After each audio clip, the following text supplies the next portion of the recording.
Oi, meu nome é Carlos, seja muito bem-vindo.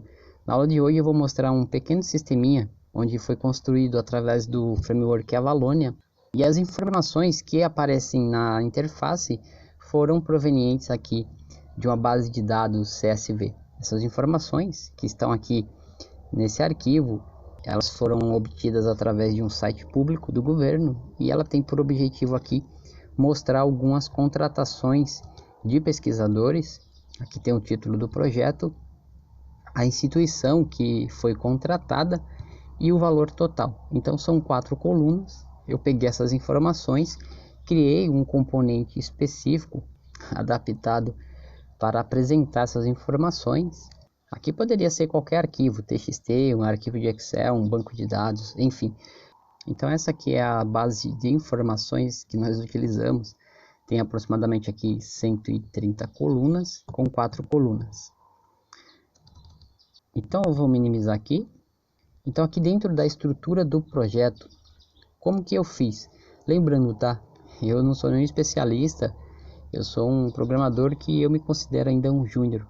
Então tem muita coisa a aprender e é muito provável que alguns conceitos que eu vou apresentar aqui ou que eu acho que estão certos, se alguém mais experiente ver esse vídeo, provavelmente ele vai identificar muitos equívocos que eu vou falar. Então me perdoa se eu falei alguma coisa e se eu falei algo de errado, aproveita aí e me corrige, que é dessa forma que tenho certeza que eu vou aprender muito mais ainda.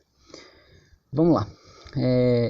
Eu utilizei aqui para o desenvolvimento dessa aplicação a estrutura de projeto do Avalonia MVVM, porque ela nos possibilita construir aplicações mais estruturadas em uma arquitetura aí, onde nós separamos as responsabilidades. A primeira coisa que eu fiz foi construir um modelo, que basicamente eu chamei de contrato e criei uma interface chamada de e-contract. Essa interface não necessariamente eu precisaria criar, mas a nível de conhecimento eu criei. Então ela possui aqui alguns campos. Eu cometi um erro aqui, que eu coloquei um campo aqui chamado Count Register, porque ele vai contar a quantidade de registros lá, e eu não precisaria ter implementado isso. Mas enfim, esses campos eles espelham os campos que estão aqui, ó. O pesquisador, o título do projeto, a instituição e o total. Então, está aqui, ó, pesquisador, a universidade, a instituição, né? Eu coloquei university, aqui o título do projeto e o valor. Tem algo aqui que eu fiz errado, mas para uma coisa rápida aqui, já serviu. E aí conforme eu vou avançando, eu vou refatorando. Você percebe que eu coloquei aqui tudo como string. E na verdade, pega primeiro aqui o campo pesquisador. Olha para a base de dados. Se futuramente nós fôssemos construir um sistema a partir dessas informações, você percebe que as informações aqui estão insuficientes. Imagina o campo pesquisador. Se na lógica de negócio, no modelo de negócio, o nome do pesquisador precisasse que fosse separado por primeiro nome, segundo nome, etc. Então, aqui está o nome completo. Eu precisaria projetar o meu modelo onde tivesse o primeiro nome e o segundo nome. E se eu quisesse mostrar o nome completo, ele fazeria a composição do primeiro com o segundo e teria o nome completo. Então aí eu já teria duas entidades. Só que o nome do pesquisador é algo insuficiente. Nós sabemos que tem CPF, RG, data de nascimento, endereço, etc. Mas necessariamente precisaria eu implementar isso de cara? Aqui não, mas se você olhar para o código, nós conseguimos já modelar ele de uma forma que fica fácil, se aparecer essas informações, nós implementar elas sem dor de cabeça. Como eu acho que isso seria feito?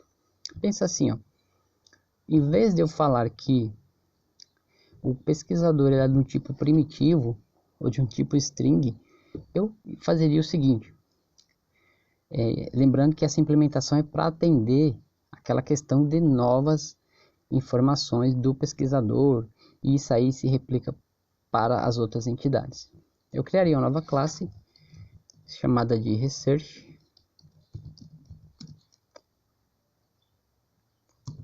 e dentro dessa classe eu criaria as propriedades. Por exemplo, aqui E aqui o primeiro campo seria o first name. Aqui depois nós construiríamos o last name.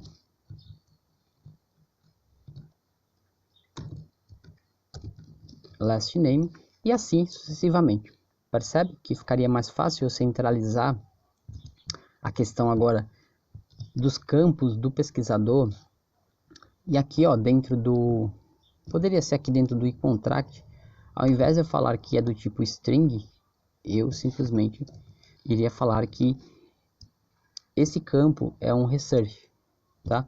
E aqui dentro dele eu tenho as propriedades first name e quantas forem aparecendo. No nosso caso aqui, eu poderia construir, para atender essa necessidade inicial, o campo aqui chamado de full name, que é o que está lá na base de dados. Isso aqui, por enquanto, eu não implementaria. Isso aqui só seria implementado quando surgisse a nova necessidade. Mas percebe que ficaria muito mais fácil de implementar. E aí eu fazeria esse tipo de implementação. E para facilitar e ficar ainda mais interessante, você percebe que o first name aqui eu coloquei do tipo string, certo? Mas se eu quisesse criar um objeto first name, ou seja, em vez de ser string, um tipo primitivo, eu criaria um objeto do tipo first name. Então eu viria aqui, new class, e criaria. Será que há necessidade de ter toda essa ramificação? Bom, aqui eu acredito que ficaria muito mais interessante, mas nesse caso não criou foi nada aqui, né? New class, first name, e dentro de first name eu construiria o campo específico aqui, colocar aqui qualquer coisa, tá? String name.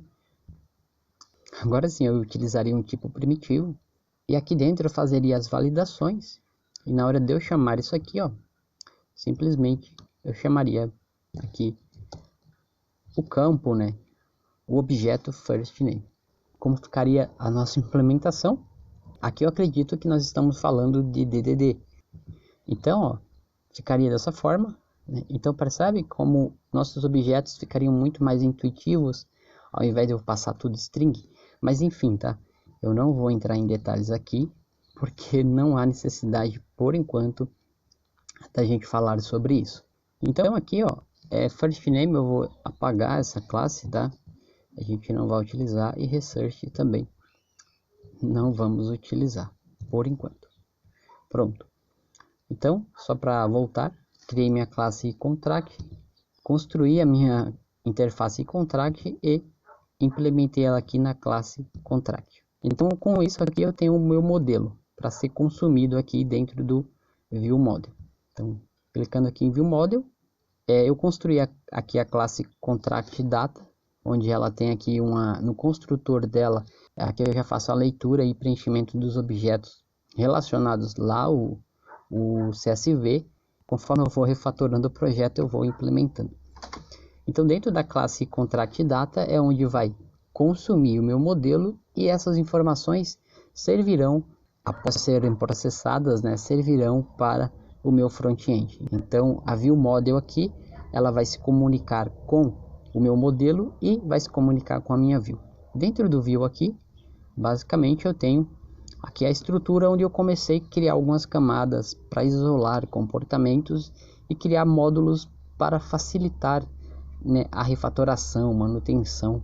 E à medida que eu vou estudando, eu percebo que isso aqui tem uma vantagem muito significativa. Tem muita coisa para eu aprender ainda. Eu acredito que eu estou em 5% do conteúdo que eu realmente quero aprender.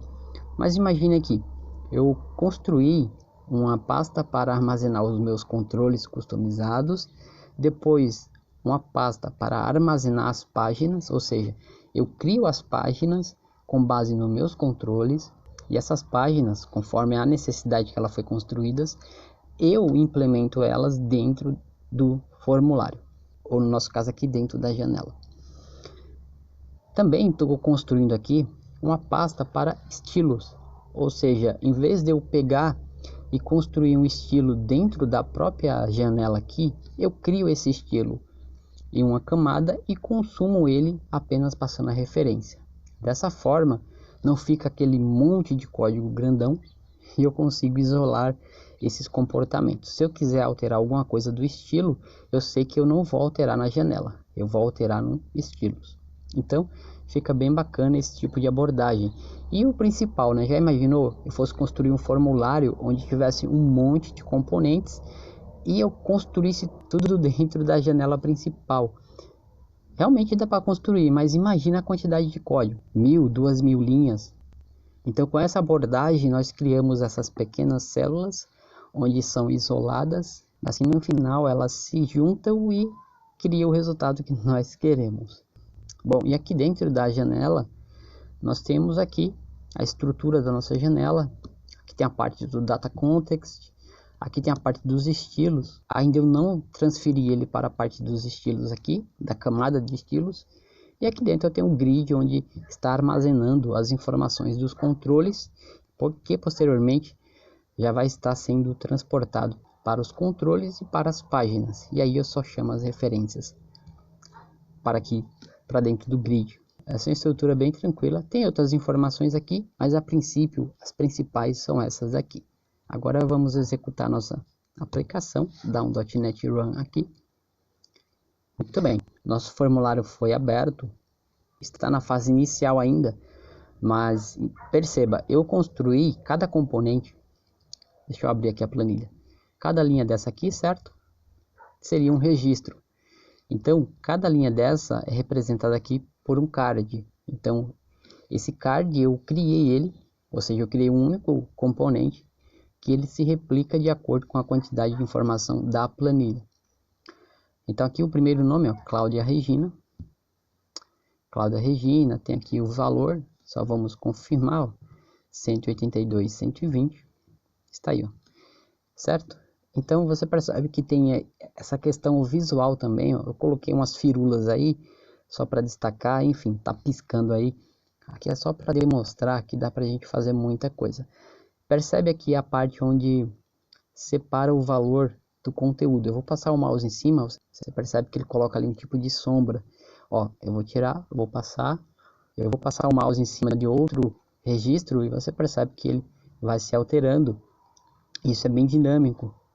Ó, todas as informações estão aqui.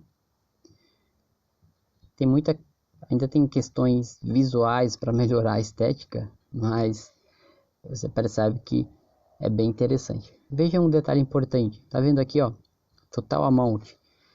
Esse campo também dá para a gente configurar lá dentro. Ó, aqui, ó, ele ocultou. Então eu utilizei uma propriedade onde, conforme o tamanho aqui do valor, ele oculta a string para um tamanho que ela vai caber aqui dentro do componente. Ó, aqui não coube, ele colocou os 3 pontinhos. Aqui coube, ele colocou a amount.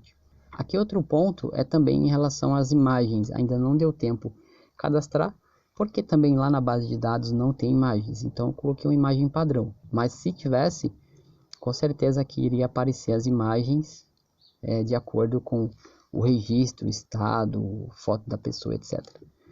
Agora, só para a gente concluir, veja o seguinte, eu vou pegar aqui no cantinho e vou puxar. Ó, ele é responsivo. Você percebe que ele vai se ajustando. Isso é bem interessante, dependendo do tipo de projeto que você vai fazer. Essa responsividade ela vai te ajudar bastante, ó. Então todas as informações estão aqui. Aqui eu coloquei apenas a título de exemplo, no lado direito aqui, tá? As mesmas informações aqui, que seria em relação ao nome, etc. Mas aqui eu coloquei de uma forma diferente, onde eu posso alterar aqui. E esses componentes aqui, tá? Eu posso fazer e criar conforme eu quiser. Colocar a cor, tamanho, fazer essa composição de outros componentes, de outros objetos, enfim. É bem interessante e gostoso de trabalhar com isso. Bom, agora eu vou voltar aqui, vou ocultar tudo isso. E aí está a nossa interface. Vou minimizar aqui. E perceba que nossa interface, né, está responsiva, bonitinha, com esses componentes aqui.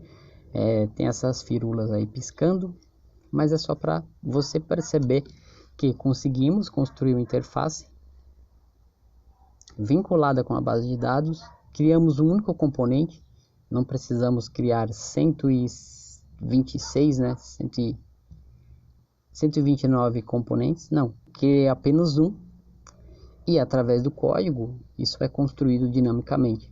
Tudo aqui eu construí do zero, então eu tenho controle total sobre o comportamento desse componente aqui. Então se eu quiser colocar ele maior, menor, preto, rosa, se eu quiser que a foto venha embaixo, o valor venha em cima e etc.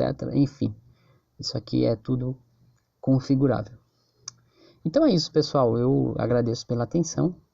Eu vou continuar mexendo nesse projeto para receber novas implementações. Ainda não entrou a parte de gráficos, que também dá para fazer. A parte de filtro, que também não fiz ainda. Por exemplo, filtrar por valores maiores, menores. Outro ponto importante que eu estou vendo se dá para a gente implementar, ao invés da gente rolar o scroll, seria interessante criarmos um conceito de paginação. Então determina aqui quantos cards eu quero aqui dentro. Nesse caso aqui é 4, 8, 12. Então eu colocaria 12. A partir de 12 ele já construiria aqui os controles de paginação e determinaria quantas páginas eu tenho. Então poderia avançar para a última, para a anterior, etc. Isso aqui eu estou vendo, provavelmente durante essa semana, esse mês, eu consigo implementar a funcionalidade de paginação, e aí você deixa a opção paginar ou utilizar através de scroll, tá? Dependendo do tipo de componente, o scroll vai ajudar mais do que a paginação. Então eu fico por aqui, fica com Deus, um forte abraço, fui!